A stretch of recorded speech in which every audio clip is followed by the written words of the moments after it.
এগুলো হচ্ছে সুতির মধ্যে প্রিন্টের ইনার, খুবই ভালো মানের। এগুলো হচ্ছে 2 হুকের পাবেন আপনারা, 2 হুক। কাঁধের দিকে হচ্ছে স্টিলের ক্লিপ দেওয়া আছে। ব্যাক এন্ডে কোনো কাভারেজ নাই, পুরো একটা লেয়ারই। প্রোডাক্টটা হচ্ছে সুতির মধ্যে, একদম পিওর সুতি। স্লট পাবেন হচ্ছে 3টা স্লট,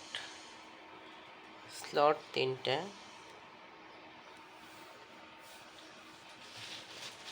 কালার আমাদের কাছে অ্যাভেলেবেল আছে 4টা কালার, আর সাইজ হচ্ছে 32 থেকে 40 পর্যন্ত। যদি কারো ভালো লাগে ইনবক্স করুন, ইনবক্সে প্রাইস বলে দেওয়া হবে।